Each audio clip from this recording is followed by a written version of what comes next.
La Bible dit que cette parole est esprit et vie. Celui qui reçoit la vie par la parole de Dieu.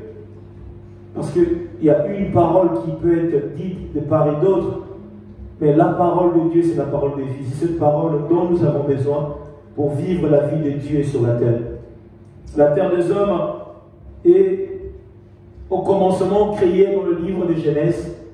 Lorsque nous regardons la Bible, elle nous dit que Dieu a fait toutes choses parfaites et bon. C'est dans la perfection que Dieu fait les choses.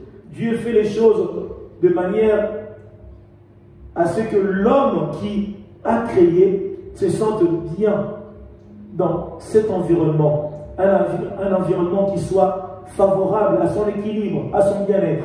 Il a créé l'homme à cette image. L'homme a été créé parfait. Mais si Dieu lui-même est parfait, il ne peut pas créer quelque chose qui soit imparfait. Parce qu'on dit Dieu est saint. Si Dieu est saint, il souhaite que nous aussi nous soyons saints. Parce qu'il veut nous sanctifier. C'est la raison pour laquelle la Bible lui dit que cherchez la paix et la sanctification, sans laquelle personne ne peut voir Dieu. Car celui que tu peux voir, il est saint. Il souhaite que tu sois saint aussi. Alléluia. Alors, peuple de Dieu, je ne veux pas parler de l'anthropologie, mais nous savons tous que l'homme est composé de l'eau et il y a la chair aussi. Et à l'intérieur de l'homme, nous voyons l'ossement humain. Lorsque nous regardons dans l'homme, on voit que Dieu a fait toutes choses. On a le fémur, nous avons le sternum, nous avons tout ce qui fait disons, je dirais, la composition de l'homme en fait. Mais lorsque nous regardons l'homme, dans ce que Dieu a créé, nous voyons les organes vitaux, Dieu les a protégés d'une manière agréable. Dieu a protégé ce qui est précieux de manière afin que le choc ne puisse pas l'atteindre en fait. Je parle de quoi? Je parle du cœur. C'est le cœur. Et si Dieu lui-même, le Créateur, a voulu que le cœur soit protégé, pourquoi? Parce que c'est tellement essentiel. C'est tellement essentiel. Nous voyons le poumon, le cœur, le lieu qui est si précieux. Dieu a mis quoi? A mis une protection. Nous voyons des fois même dans le tombeau, dans le sarcophage et tout, pour protéger quelque chose, on doit quoi? On doit l'embaumer. Dans l'embaumement, il y a beaucoup de choses. On dit on a trouvé quelque chose de précieux, c'est dans un coffre. Donc tout ce qui est précieux, on doit quoi? On doit le protéger. On doit mettre même un cadenas s'il le faut. On a des coffres forts. Et nous regardons ici, Dieu a fait quoi? Dieu a protégé le cœur pour les chocs. De la même manière qu'il veut protéger le choc, et le cœur est tellement sensible, c'est un élément que je dirais même important dans la vie de l'homme. Lorsque le cœur ne bat plus, l'homme ne vit plus. Lorsque le cœur s'arrête de battre, l'homme ne peut plus vivre, c'est impossible. Et le cœur est le siège de l'amour. On peut dire que j'aime quelqu'un. Je l'aime comment? Je l'aime de tout mon cœur. Mon cœur t'aime. Dieu, nous l'aimons dans notre cœur. C'est le cœur que nous avons qui peut aimer Dieu. Alors, c'était une parenthèse pour amener la pensée du cœur. Je vais donner mon thème. Alléluia. Et mon thème est dans la lecture que nous allons lire, ici présent. Alléluia. Nous allons dans Genèse.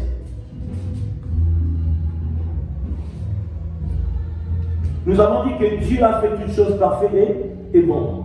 Ça, c'est la pensée initiale de l'Éternel. Alors, nous allons honorer la parole. Lèvons-nous pour la première lecture. Alléluia. Nous allons prendre Genèse chapitre 6.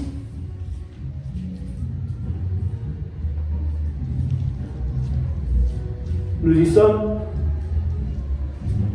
Je vais commencer la lecture. La Bible nous dit: lorsque les hommes eurent commencé à se multiplier sur la face de la terre et que le Fils leur furent quoi nés, le Fils de Dieu virent que les filles des hommes étaient belles et ils en prirent pour femmes parmi toutes celles qu'ils choisirent. Alors l'Éternel dit, mon esprit ne restera pas à toujours dans l'homme, car l'homme n'est que chair et ses jours seront de 120 ans.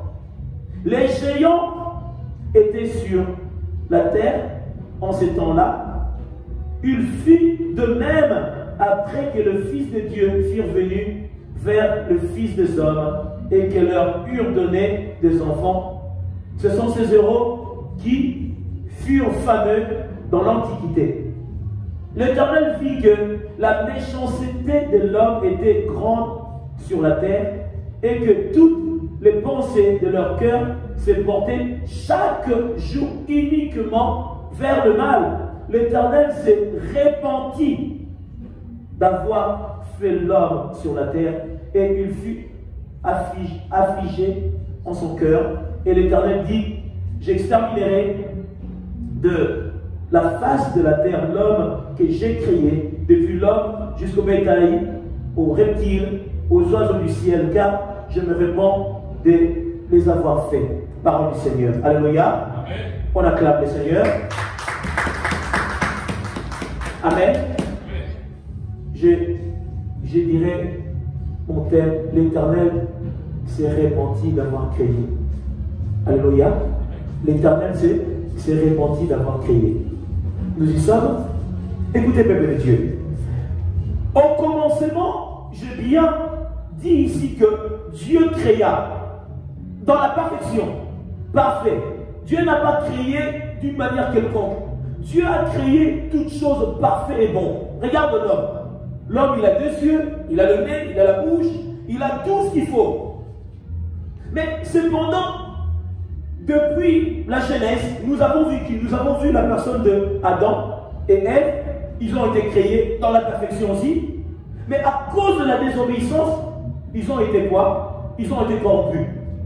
Cette corruption a amené quoi? A amené Dieu à changer ses plans pour pouvoir le retirer dans sa présence parce qu'ils avaient quoi? Ils avaient désobéi. Vous remarquerez que lorsqu'il y a un interdit, mais notre cœur fait quoi? Notre cœur nous pousse toujours vers ce qui est interdit par Dieu. C'est ça qui fait qu'aujourd'hui, l'être humain, l'homme que nous sommes, est dans la corruption absolue, à cause de son cœur. Ton propre cœur te ramène à te retirer dans la présence de Dieu. Ce n'est pas Dieu. Écoutez, Genèse chapitre 6, la Bible nous parle clairement que il y a eu quoi? Il y a eu une chose qui s'est manifestée. La Bible nous parle que lorsqu'il y a eu un temps, je reviendrai dans Apocalypse chapitre 12 et 9, qu'est-ce que nous voyons? La Bible nous parle de quoi? De la chute de Satan. Satan est descendu parce qu'il a été chassé au ciel. Mais lorsque Satan est descendu, il s'est fait quoi? Il s'est fait entraîner un tiers des anges qui sont descendus avec. Ce qui a été dit dans le livre d'Apocalypse. Et là, maintenant, je reviens au commencement. Nous venons dans Genèse chapitre 6. Alléluia. La Bible nous dit que lorsque les hommes eurent commencé à se multiplier sur la terre, alléluia, et que les filles leur furent nées, et que le Fils de Dieu virent que les filles de l'homme étaient belles, ils prirent pour femmes parmi toutes celles qu'elles choisirent. Alléluia. Lorsque ces anges descendus sur la terre, lorsque ces anges ils sont venus sur la terre, ils se sont appropriés ces filles, les enfants des êtres humains que nous sommes, des hommes. Ces anges déchus autrement, qu'on les appelait comment? Les Néphilim. Et les Néphilim, si nous les appelons dans l'appellation coordonnée, on dit ceux qui sont tombés. Autrement dit, ceux qui ont été déchus. Ce sont ces anges-là qui ont été déchus. Ce sont les Néphilim. Mais dans la Bible, on les nomme comment? On les nomme les géants. Ces géants-là, ce sont les Néphilim. Lorsqu'ils sont descendus, ils ont pris quoi? Ils ont pris pour femmes des êtres humains que nous sommes. Mais eux, ils sont des êtres célestes. Dieu interdit le rapport entre les êtres célestes et nous. Lorsqu'ils ont eu des moments intimes, il y a eu quoi? Il y a eu la naissance des Néphilim, des géants. Et ces géants-là ont ramené quoi? Ont ramené la corruption sur la terre. C'était des naissances qui n'ont pas été selon la volonté de Dieu. Et c'est à cause de ces choses qu'il y a eu quoi? Il y a eu le déluge. Ça a commencé à partir de là. Peuple de Dieu, vous regardez que la Bible nous dit que Dieu s'est répandu. Dieu s'est répandu. Lui qui a créé dans la perfection. Il s'est répandu d'avoir créé l'homme à son image et à sa ressemblance. L'homme ne se ressemble pas aux autres êtres, mais à Dieu, créateur lui-même. Mais regardez, si Dieu s'est répandu d'avoir créé l'homme, donc Dieu a regretté. Pourquoi j'ai créé l'homme? Pourquoi? Parce que ses pensées, son cœur s'est convergé toujours vers le mal. Que vers le mal. Et aujourd'hui, il y a eu une déluge. Dieu a restauré les choses. Mais nous y sommes encore de plus belle. Nous y sommes encore. C'est la raison pour laquelle la Bible, je reviens à dire quoi? Nous sommes censés nous sanctifier jour et nuit et tout le temps. La Bible dit heureux ceux qui ont le cœur pur. Le cœur pur, pourquoi? Parce que pour voir Dieu, pour recevoir la grâce de la part du Seigneur, il faut se purifier tout le temps. Peuple de Dieu, nous sommes pécheurs, nous pouvons pécher, mais l'Éternel attend de chacun de nous la repentance. Et c'est que peu d'entre nous font. La corruption dans ce monde dont nous vivons, c'est voulu pourquoi? Parce que l'homme lui-même, lorsqu'il a déclenché dans son cœur les désirs, l'envie, il rentre dans la compromission absolue. Il a créé toutes choses bon et parfait, mais si nous regardons l'humanité, le monde dont nous vivons, tu regarderas que le cœur de l'homme est dans la corruption. L'homme est corrompu, on est souillé. La grâce, la miséricorde nous est encore favorable. Pourquoi? Parce qu'on est au temps de la grâce. Mais la grâce, elle est trompeuse. Dieu nous donne la grâce, mais la grâce, elle est trompeuse. Comme tu dirais, bon, on peut encore attendre moi. Non, il faut que ton cœur soit toujours préparé. Préparé à quoi? À recevoir le salut. Église de Dieu. Le Seigneur a dit quoi? Que le cœur de l'homme, l'Éternel vit que, verset 5 plutôt, l'Éternel vit que la méchanceté de l'homme était grande sur la terre et que toutes les pensées de leur cœur, les pensées de leur cœur, c'est-à-dire que dans le cœur de l'homme, ces pensées sont dans une corruption absolue. Quelqu'un, il te regarde, il médite dans son cœur de te faire du mal. Il préconise dans ses pensées de te faire du mal. L'apparence, elle est trompeuse, mais à l'intérieur de l'homme, il est dans une corruption. Et là où nous sommes corruptibles, et la Bible nous dit quoi?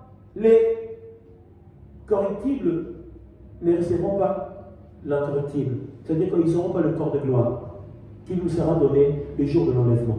C'est-à-dire que celui qui a un cœur impur, il lui sera très difficile d'être dans la présence de Dieu. C'est dans le cœur que toute chose est manifestée. On ne peut aimer si notre cœur est impur. On ne peut aimer si notre cœur ne fait pas la volonté de Dieu d'une manière glorieuse. La Bible dit qu'il sonde le cœur et il sonde le rein. Lorsque Dieu sonde nos cœurs, qu'est-ce que Dieu voit? Est-ce que l'Éternel voit la vie? Est-ce que l'Éternel voit la grâce? Il voit même le pardon. Parce que celui qui n'a pas un cœur d'amour ne peut pas pardonner. Celui qui n'a pas un cœur pur ne peut pas avoir la compassion. Peuple de Dieu, je vous dis ces choses pourquoi? Parce que celui qui sonde le cœur et le rein, il regardera aussi au cœur de l'homme afin de lui donner quoi? De lui donner la faveur, la grâce et même le salut. Et les Néphilim, ils sont à la base de beaucoup de choses. Peuple de Dieu, lorsque Dieu a créé, il a mis les interdits. Et ces géants-là, ils sont à la base de beaucoup de choses qui sont interdites par Dieu. Aujourd'hui, si nous voyons l'homosexualité, si nous voyons le voyage astral, si nous voyons la sorcellerie, la magie, c'est eux. Ils ont corrompu l'homme. C'est eux qui sont à la base. Parce que Satan, le 1/3, lorsqu'ils sont venus sur la terre, ils ont corrompu l'homme. Ils l'ont souillé. Dieu, c'est la raison pour laquelle lorsqu'il a chassé Adam et Ève, il a dit quoi? On va les écarter afin qu'ils ne puissent pas connaître l'arbre de vie. S'ils découvraient cet arbre-là, ils allaient demeurer éternellement. Ils devaient les écarter. Ils sont sortis d'Éden. Cependant, ils ont reçu la grâce et la miséricorde de la part du Seigneur. Mais ils étaient corrompus quand même. Quand on dit le péché adamique, oui, Christ est venu dans sa miséricorde. Il a payé le prix à la croix pour que nous recevions la grâce et la faveur. Mais cependant, l'homme, ses pensées se tournent uniquement plutôt, que vers le mal. Il va uniquement pas faire le bien, mais faire le mal. Ça veut dire quoi? Tu es en train de penser toujours de faire le mal, Et dans cette thématique, vous regardez que si nous vivons ainsi, il nous sera très difficile d'avoir le salut. Parce que le prix du salut, ça commence à partir de là. Donc depuis l'ancien temps, depuis la Genèse, nous voyons que Dieu a regretté pourquoi il a créé l'homme. Pourquoi il a donné la vie à l'homme? Parce que le pensée de l'homme se tournait uniquement que vers le mal. C'est la raison pour laquelle il a déclenché les déluges. Il a dit, si c'est comme ça, j'exterminerai l'homme de la surface de la terre, le bétail, les oiseaux du ciel, je vais les exterminer. C'est la raison pour laquelle, lorsque nous regardons, quand Noé a reçu la mission, Dieu lui a dit, tu appelleras les animaux, mâles et femelles, mais il avait quand même une grâce. Il a mis quand même une grâce par rapport à quoi? Par rapport à ces êtres-là, afin de les conserver. Parce que depuis qu'il a créé, il n'a pas créé encore. Il a créé le premier Adam, il a créé la première femme, Ève. Depuis, nous sommes là, la descendance de ces êtres-là. Depuis que Dieu a créé le premier crocodile, et il y a encore une suite, il n'a pas encore créé d'autres. C'est que dans cette création-là, il y a des naissances au fur et à mesure. Des naissances au fur et à mesure. La création a été faite une seule fois. Et après, il y a eu la production. Le premier homme, lorsqu'il a été créé, de Adam et Ève, et nous sommes la génération qui continue. Alléluia. Peuple de Dieu, nous vivons un temps où, si le corps et le cœur ne s'emboîtent pas d'une manière parfaite, ne sont pas dignes de se faire appeler les enfants de Dieu. Le cœur qui se présente devant Dieu dans une pureté absolue, c'est ça qui amènera notre corps à se refléter d'une manière pleine et glorieuse. Nous avons dit que l'homme est tripartite. Corps, âme, esprit. D'accord. Mais si l'esprit ne convainc pas l'âme, le corps ne fera pas la volonté de Dieu. C'est impossible. Il doit être obéissant à l'esprit de Dieu, qui est une entité qui vit selon le modèle de Dieu. L'âme, qui est le siège de la conscience de la vie humaine, de l'homme que nous sommes, et le corps, qui est la motricité de la vie dont nous avons. Si ça ne sont pas hérités, conduits selon le cœur, dans le modèle de Dieu, nous demande, peuple de Dieu, il nous sera très difficile d'être agréable à Dieu. Il sera très difficile. Et ça sera une compromission. Pourquoi? Je veux que nous puissions prendre Matthieu chapitre 15. Qu'est-ce que la Bible nous dit?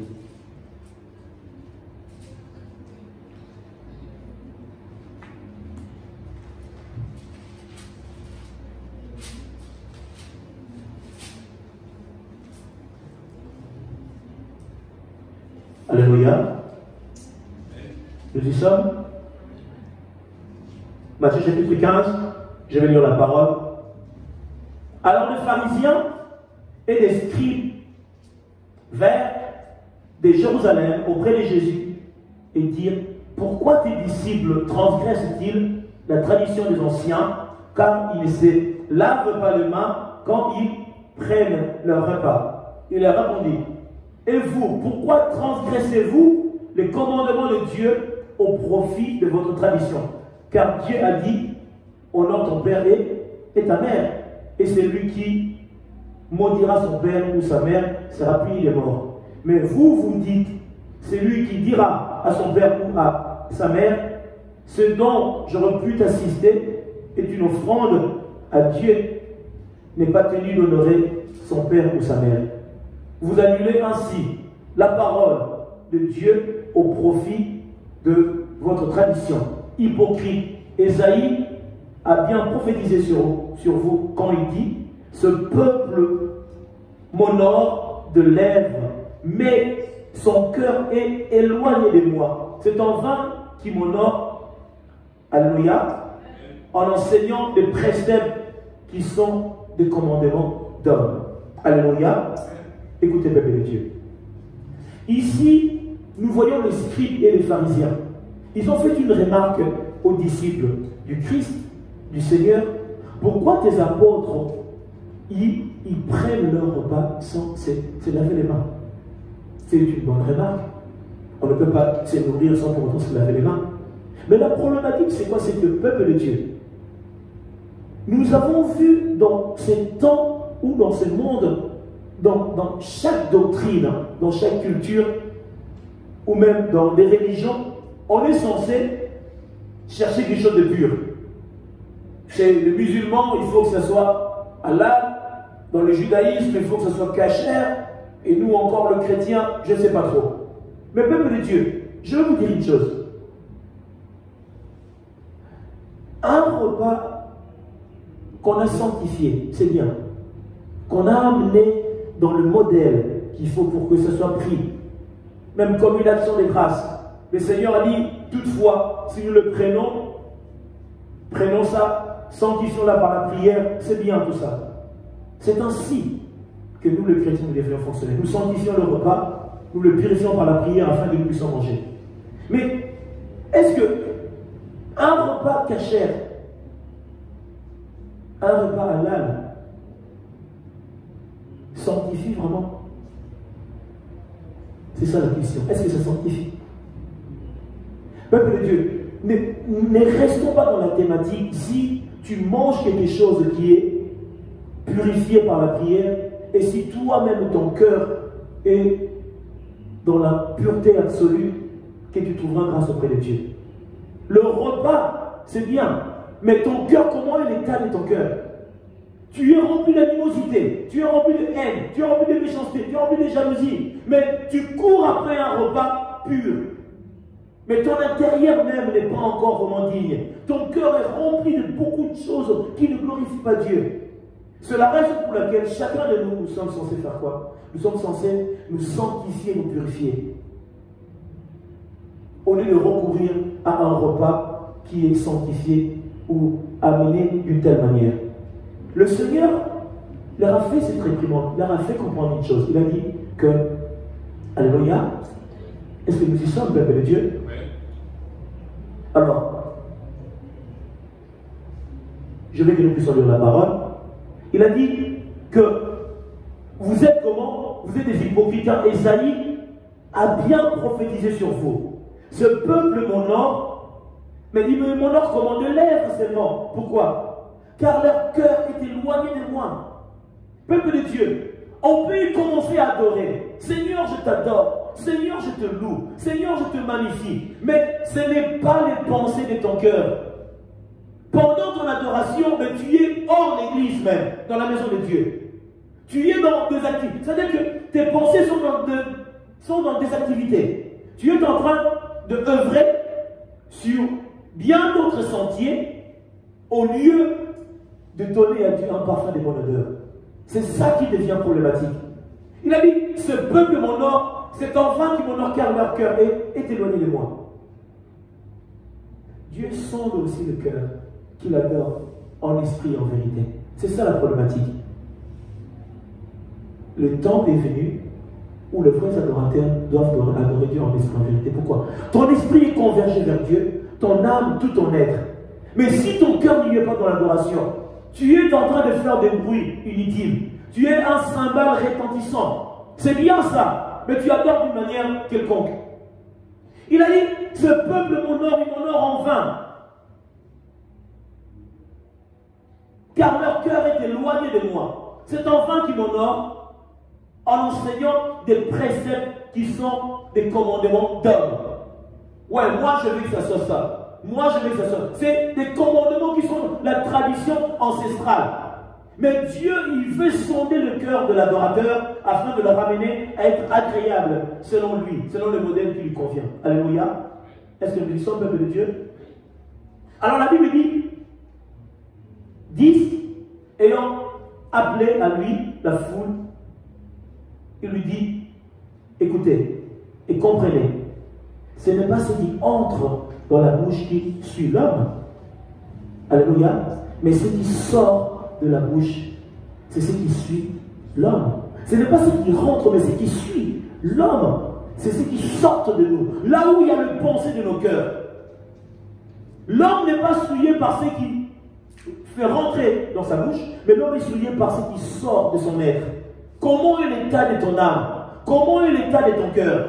Le Seigneur voit la thématique comme ça. Alors, ses disciples s'approchèrent et lui dirent, sais-tu que les pharisiens ont été scandalisés des paroles qu'ils ont entendues?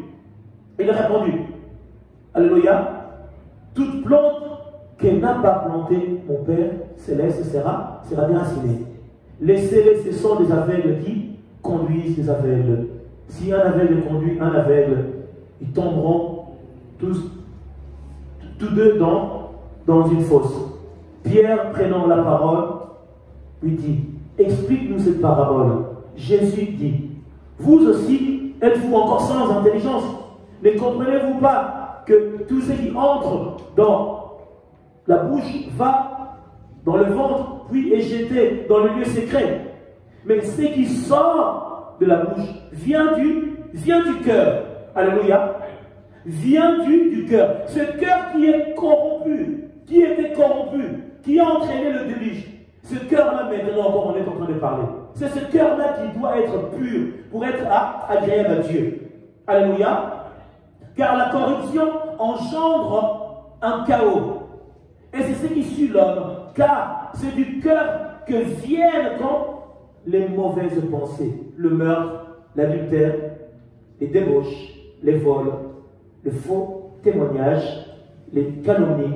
Voilà ces choses qui suivent l'homme. Mais manger sans être lavé les mains, cela ne suit point l'homme. Alléluia. Peuple de Dieu, on veut chercher à quoi faire. On veut chercher à nous donner une image de sainteté. C'est le reflet extérieur. Mais celui qui sonde le cœur et le rein, c'est si nous sommes vrais ou nous sommes faux.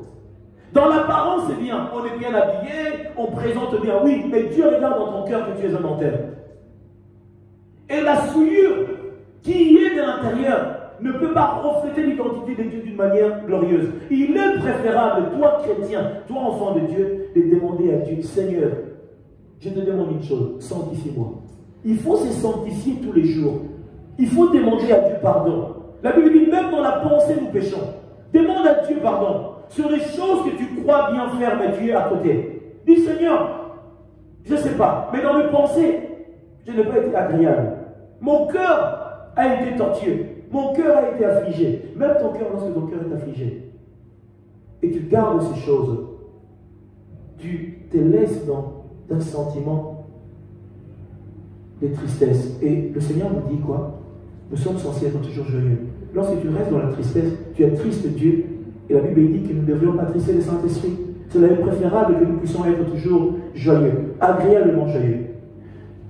Manger sans être lavé les mains, ce n'est pas dramatique. C'est ce que nous rentrons en nous qui suit l'homme. Non, c'est ce que nous sortons. Nous calomnions. Nous sommes dans une méchanceté.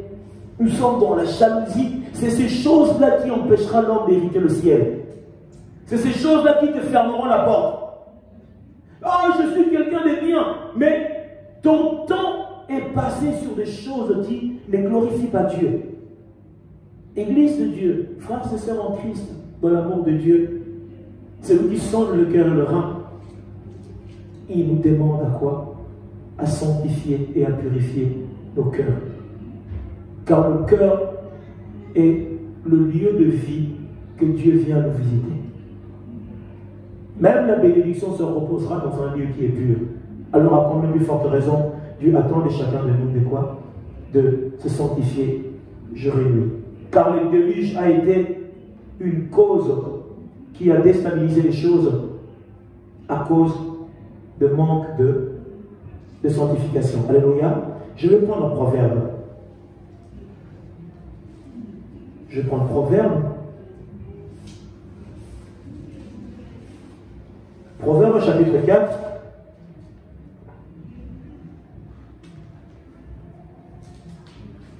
Nous y sommes. Je vais lire la parole. Proverbe chapitre 4, le verset 23. La Bible dit, garde ton cœur plus que toute chose, car de lui viennent les sources de la vie. Donc, je dois garder mon cœur plus que toute chose. C'est pour cela que j'ai commencé à dire quoi? Dieu a mis comme un bouclier protecteur pour garder le cœur. Il garde ton cœur plus que toute chose. Parce que si le choc touche ton cœur, c'est un arrêt cardiaque. Ou tu meurs. Tu regarderas ici, c'est protégé aussi. Non, mais la protection est là. On a les codes ici. On a les codes parce que le cœur y réside. Là où le cœur y réside, Dieu a mis un bouclier. Mais la Bible dit quoi? Que nous sommes censés quoi? Nous sommes garder nos cœurs, nous sommes censés garder notre cœur plus que toute chose. Car de lui vient une source de vie. Une source de vie. Une source de vie provient de notre cœur. La vie de l'homme est manifestée par le cœur. Si aujourd'hui notre cœur est sanctifié et purifié tout le temps, nous aurons l'approbation de l'Éternel. Nous allons vivre des choses, des moments merveilleux. Parce que Dieu nous regardera aussi avec bienveillance. Car il est ce Dieu-là. Alléluia. Alors Jérémie. Jérémie chapitre 4. Qu'est-ce que la Bible nous dit?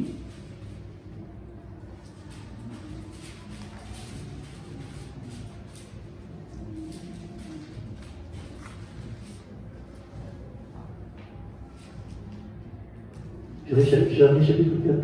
Je commence à partir de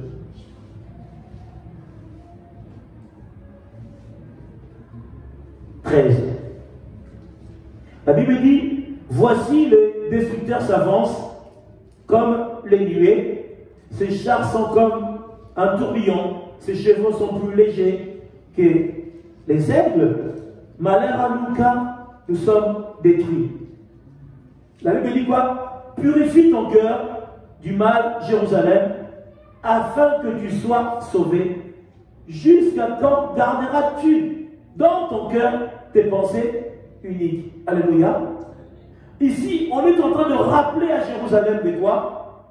De se purifier, de se sanctifier. Pourquoi? Pour avoir l'approbation de Dieu, pour recevoir de Dieu la grâce, pour vivre selon ce que Dieu attend de nous. Peuple de Dieu, on se dit chrétien, enfant de Dieu, mais Dieu attache beaucoup d'importance à un cœur qui fait sa volonté, à un cœur qui manifeste sa gloire. Comment est l'état de mon cœur? Est-ce que j'aime Dieu? Oui, tu aimes Dieu. Mais tu aimes Dieu comment? Avec un cœur comment? Avec un cœur pur ou avec un cœur corrompu? Je vais prendre Chronique. Chronique. 1 Chronique.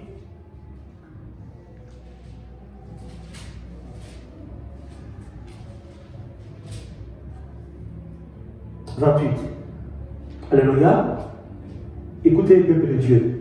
Nous avons vu dans la Bible, Dieu a élevé David comme roi. Nous y sommes ou pas? Dieu a élevé David comme roi. Lorsque Dieu a élevé David voulait quoi? Voulait bâtir le temple pour l'Éternel. Mais Dieu a dit non. Tu as les mains comment? Tu as les mains pleines de sang. La maison de Dieu, la maison de vie de l'Éternel, là où il devait résider la gloire de Dieu. Le Seigneur a dit à David, écoutez, c'est Dieu lui-même qui avait donné à David l'onction, la puissance de vaincre ses ennemis, de les détruire. Mais il a dit, tu as les mains comment? Plein de sang. Parce qu'il est un Dieu saint. j'aime ta pensée, je veux agréer ta pensée, mais cependant, c'est ton fils qui va bâtir le palais. Pourquoi? Parce que ses mains étaient pures. Est-ce que vous comprenez ou pas?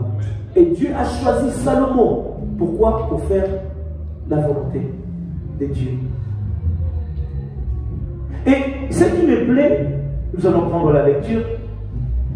Alléluia. Je vais commencer à partir de... Nous n'allons pas tout lire. Hein. Je commence à partir de 3. Mais Dieu m'a dit, tu ne me bâtiras pas une maison. Plutôt, tu ne bâtiras pas une maison à mon nom, car tu es un homme de guerre et tu as versé du sang.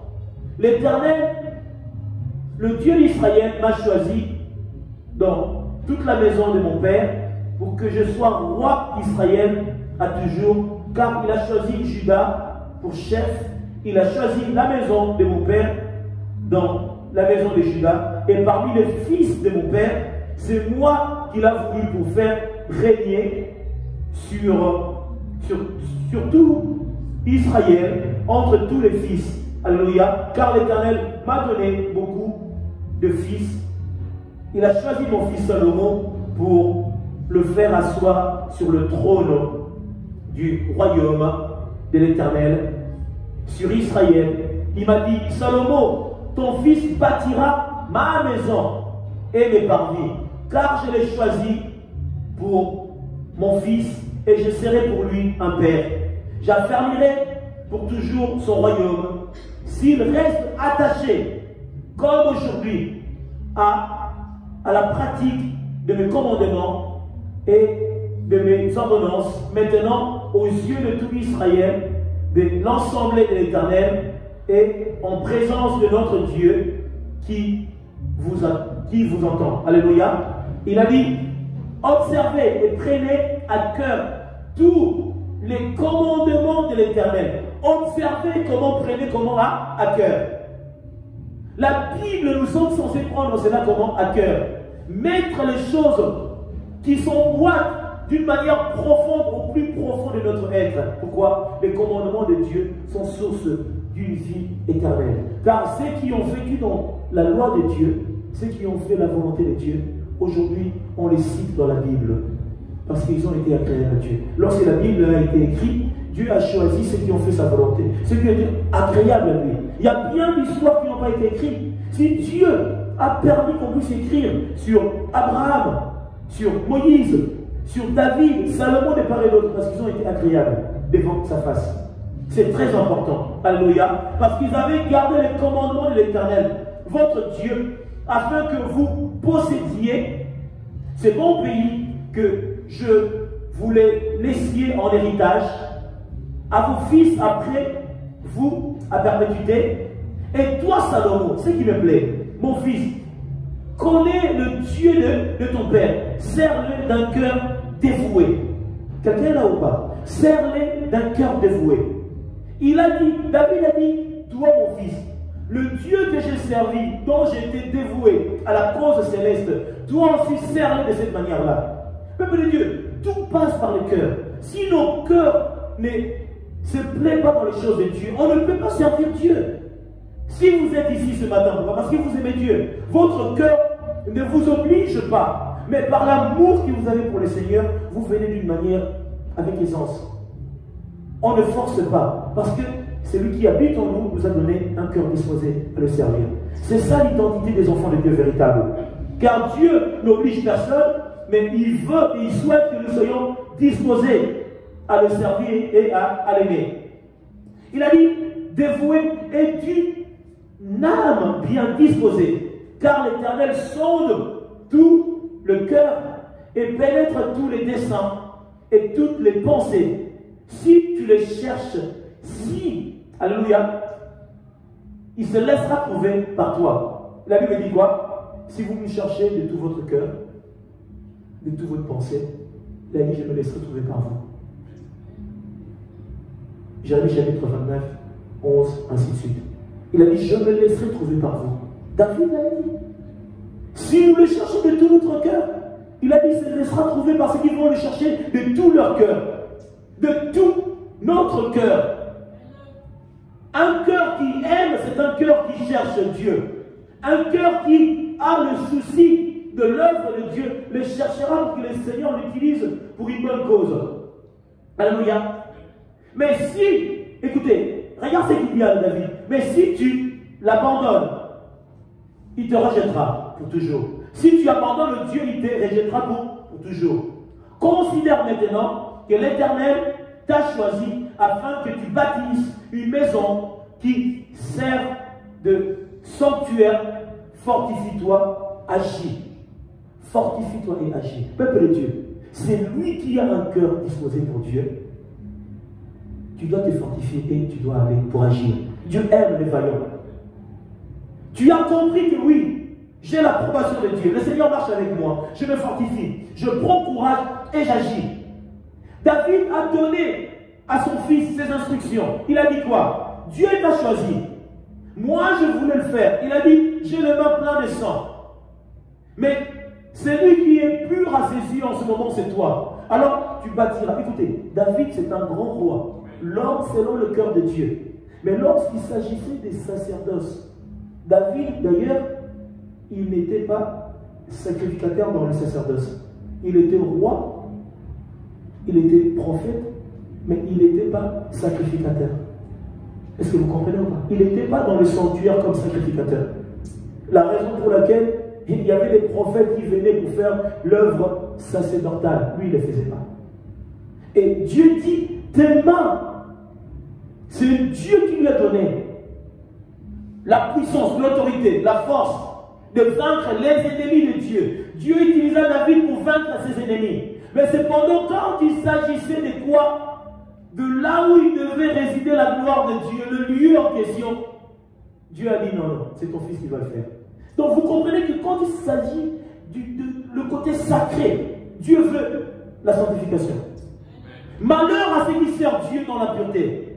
Ils attirent une malédiction, ils ne peuvent pas comprendre. Aujourd'hui, beaucoup, ils sont développés dans leur cœur le désir de s'enrichir. Au nom de Jésus. Jésus est devenu un commerce. Un moyen de s'enrichir. Ils rentrent dans une malédiction. Peuple de Dieu, ces choses, il y a un jugement qui est lié à ça. Arrêtons de nous mentir. Comme on dit, arrêtons de nous leurrer. On est en train de servir Dieu avec un cœur.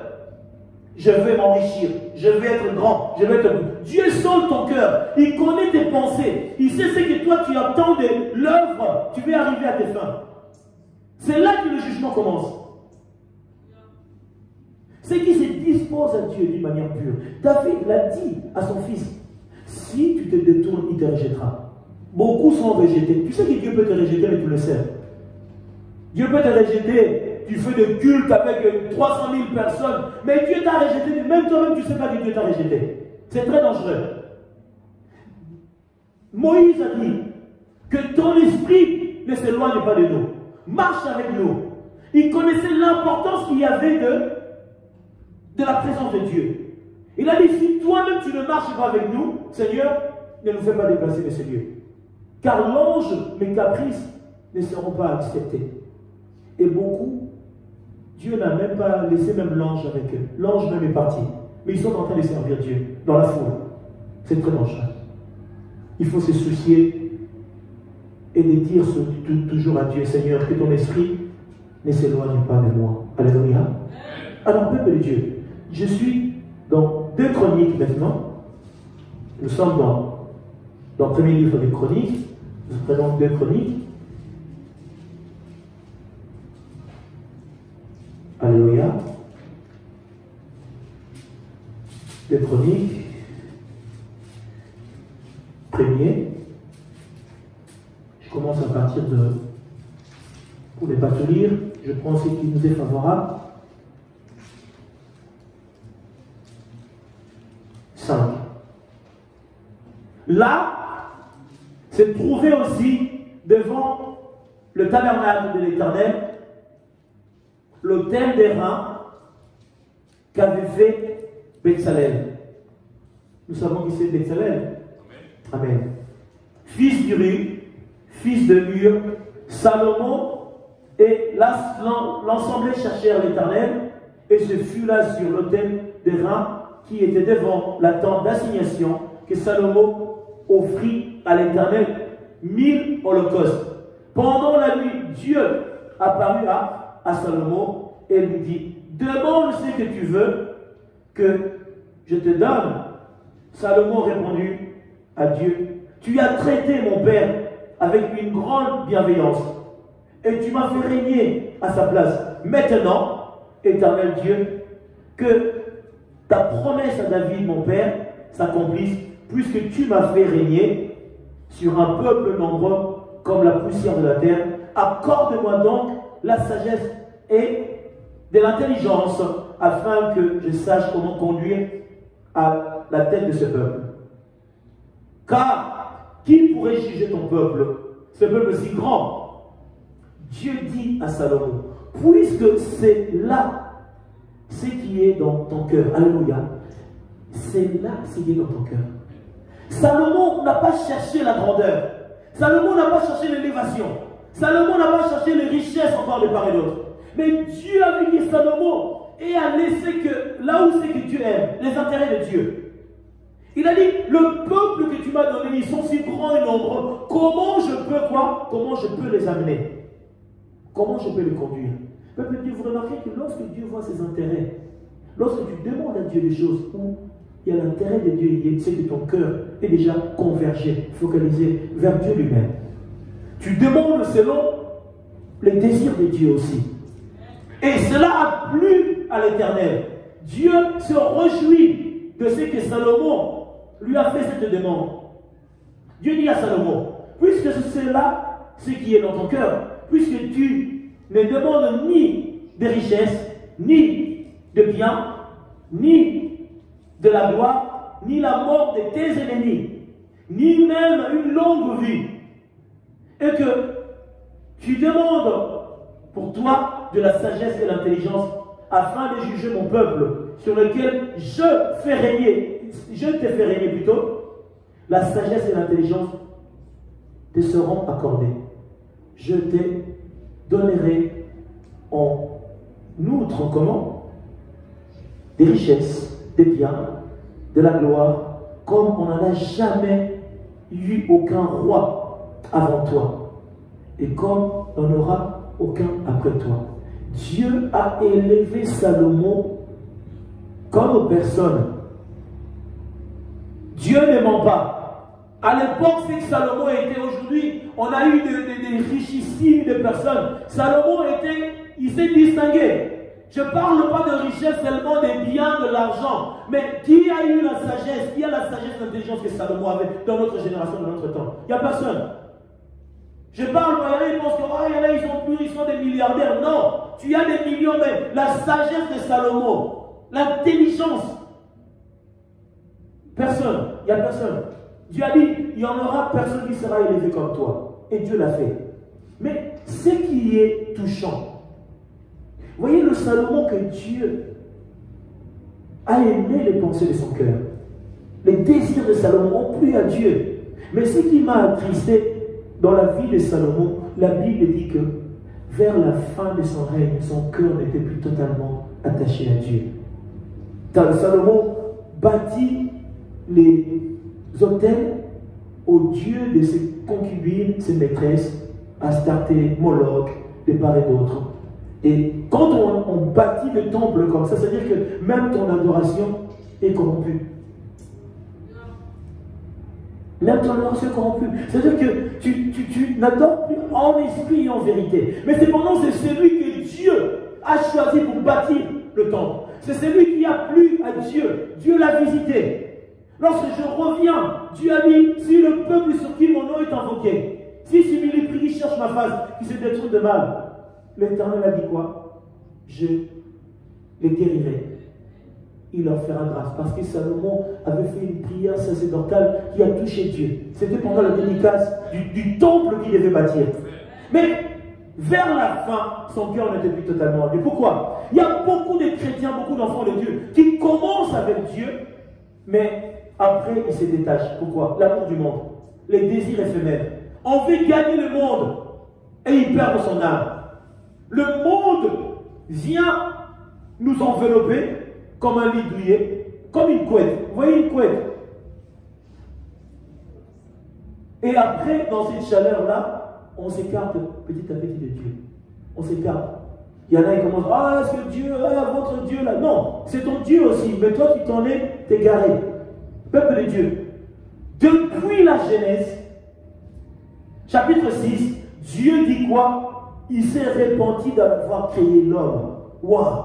Ton créateur a regretté. Pourquoi? L'homme, il est rentré dans le meurtre. L'homme, il est rentré dans les vols. Il est rentré dans la corruption. L'homme, il est prêt à ce que les autres meurent là-bas. Si lui, il peut avoir une meilleure vie, pourquoi pas? C'est la corruption. Pourquoi? Parce que le diable a ramené quoi? La séduction. Matthieu chapitre 24, la Bible dit quoi? Que personne ne vous séduise. Que personne ne vous séduise. Lorsque tu es séduit, tu déclenches quelque chose dans ton cœur, en bien ou en mal. Même dans le rapport humain, lorsque quelqu'un vient te séduire, on déclenche quelque chose. Mais ce que tu déclenches là, ça sera pour Dieu, pour ta perte. C'est ça la problématique. Et nous perdons parce que notre cœur s'endurcit. Ils sont durcis. Plus le cœur s'endurcit, Dieu n'a plus sa place. Il n'est pas étonnant que ces personnes-là n'auront pas la place dans le royaume des cieux.